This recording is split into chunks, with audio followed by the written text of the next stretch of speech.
नमस्कार, सलाम और जूले। मैं हूं सोनम वांगचुक लद्दाख से। आप में से कुछ लोग हमें जानते होंगे हमारे शिक्षा सुधार के कामों के बारे में, या फिर पर्यावरण के काम में आइस स्तूपा, आर्टिफिशियल ग्लेशियर जैसे कामों के लिए, या फिर आई लिव सिंपली जैसे ग्लोबल मूवमेंट्स जो कि सादा जीवन अपनाकर क्लाइमेट चेंज को रोकने के लिए लोगों को प्रेरित करती है। मगर दोस्तों, आज मैं इन चीज़ों के बारे में नहीं बल्कि आप लोगों को एक बहुत ही ज़रूरी संदेश देने के लिए आया हूं, जो कि चीन और भारत के बीच अभी जो टकराव और तनाव की स्थिति बनी है, इसके बारे में आपकी क्या जिम्मेदारी है।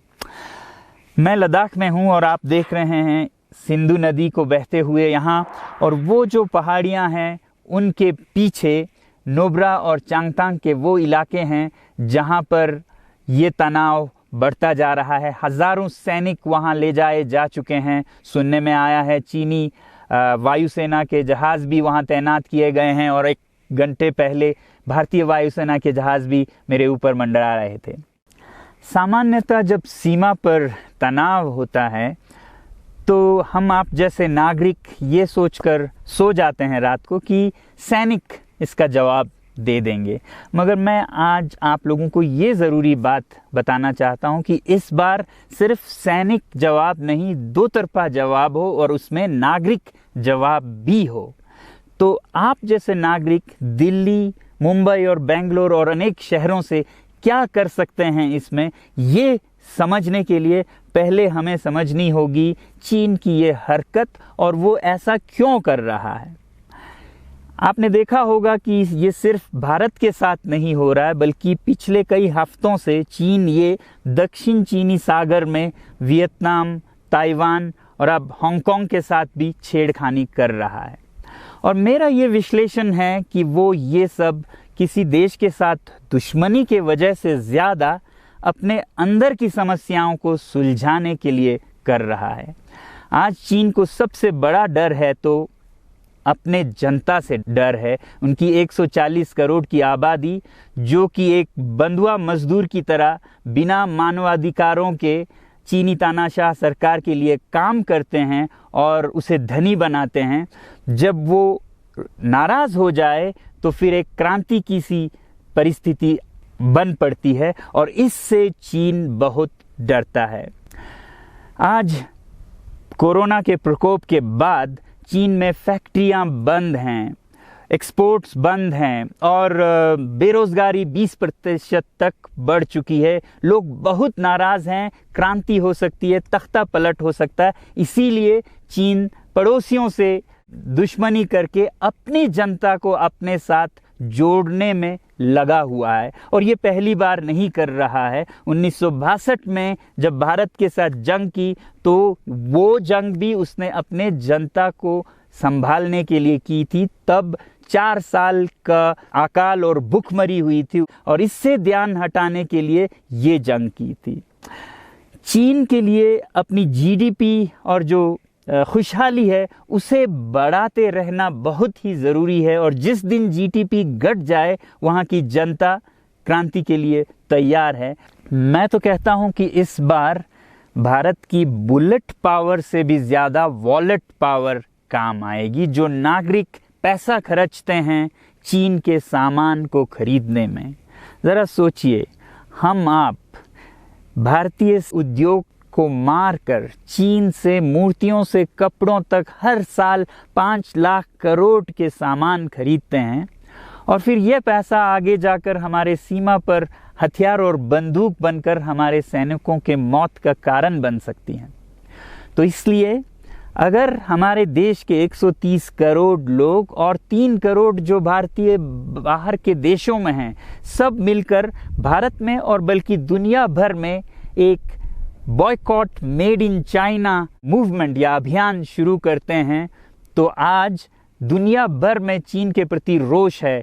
हो सकता है कि सारी दुनिया साथ आए और इतने बड़े स्तर पर चीनी व्यापार का बॉयकॉट हो कि चीन को जिसका सबसे बड़ा डर था वही हो, यानी कि उसकी अर्थव्यवस्था डगमगाए और उसकी जनता रोष में आए, विरोध और तख्ता पलट। और अगर हम ऐसा नहीं करते हैं तो कितनी बदनसीबी की बात होगी भारत के लिए, ज़रा सोचिए। एक तरफ हमारे सेना सीमा पर जंग लड़ रही होगी और दूसरी तरफ हम आप चीनी सामान, मोबाइल से लेके कंप्यूटर्स, कपड़ों से लेके खिलौनों तक को खरीद कर उनकी सेना को पैसा भेज रहे होंगे, चीन की सेना को। ये तो हुई हार्डवेयर की बात। दूसरी तरफ हमारी युवा चीनी सॉफ्टवेयर, एप्स, गेम्स जैसे टिकटॉक, शेयरिट, इन सब में मस्त, उन्हें दूसरी तरफ से करोड़ों करोड़ों का पैसा भेज रहे होंगे। तो इसलिए बहुत ज़रूरी है कि हम एक नागरिक जवाब ज़रूर दें और इसे एक अभियान बनाएं, ग्लोबल मूवमेंट की तरह। ये बॉयकॉट मेड इन चाइना का जो अभियान है वो भारत के लिए भी एक वरदान साबित होगी। जैसा कि हमारे प्रधानमंत्री ने एक विजन हमें दिया था स्वावलंबन का, सेल्फ रिलायंस, वो तब हो सकता है जब हमारे अपने उद्योग फलें फूलें। और जब हम बॉयकॉट करते हैं इन सामान का तो अपने देश के उद्योग का, उत्पाद का हम प्रयोग करेंगे और उससे मजदूरों को रोजगारी मिलेगी और सारा देश खुशहाल होगा। बजट होगा कि हम और अच्छी तरह से टक्कर ले सकें सीमा पर भी। तो इसके लिए मैं आप लोगों से अपील करता हूं कि जहां तक ऐप्स और सॉफ्टवेयर की बात है तो हमारे युवाओं को एक हफ्ते में उन्हें अनइंस्टॉल करना चाहिए। Boycott made in China, software in a week and hardware in a year. क्योंकि साजो सामान के लिए वक्त लगेगा हमारे अपने देश से और बाहर से विकल्प निकलने तक, तो उसे हम 1 साल के अंदर कर सकते हैं। तो ये हम न सिर्फ अपना प्रतिज्ञा करें बल्कि 100 और लोगों को इसके बारे में समझाएं, शेयर करें सोशल मीडिया पर, और हमारी जो मीडिया है वो जनता तक, देश के कोने कोने तक पहुंचाए। और जैसे ही इसका असर दिखने लगेगा, इंटरनेट से ऐप्स लाखों में, करोड़ों में अनइंस्टॉल होंगे, तो चीन को संदेश साफ जाएगा और यही एक तरीका उसे मेज़ पर पहुंचा सकती है जहां पर कि बातचीत हो शांति की। तो जाते जाते मैं ये बता दूं कि मैं क्या करने जा रहा हूं। इस फ़ोन पर जो भी चीनी ऐप्स हैं उन्हें तो मैं 1 हफ्ते में हटा रहा हूं, बल्कि ये फ़ोन जो कि चीन में बना है इसे भी मैं 1 हफ्ते में अपनी ज़िंदगी से अलग कर रहा हूं। और 1 साल के अंदर हर वो चीज़ जिस पे मेड इन चाइना लिखा है उसे ज़िंदगी से निकालने जा रहा हूं। हमें चीन से, चीनी लोगों से कोई समस्या नहीं है, चीनी सरकार और उनकी रवैयों से समस्या है। जब तक चीन में परिवर्तन ना हो हमें ऐसा करना होगा। और आप लोगों से मैं अपील करता हूं कि आप अपने शहर में, अपने मोहल्ले में ऐसे इवेंट्स करें जहां लोग प्रतिज्ञाएं करें कि चीनी सामान का बहिष्कार करें जब तक चीन में परिवर्तन ना हो। और मैं सालों से कहता रहा हूं कि 21वीं सदी में देश के लिए जान देने की नहीं बल्कि ज़िंदगी देने की ज़रूरत है। लद्दाख में बढ़ते हुए ये देश के लिए जान देने का कारोबार बहुत देखा, और जहां एक तरफ मैं सलाम करता हूं उन लोगों के लिए, उन लोगों को जिन्होंने देश के लिए जान दिया, मगर इस 21वीं सदी में मेरा ख्याल है कि देश के लिए जान देने की नहीं, ज़िंदगी देने की ज़रूरत है।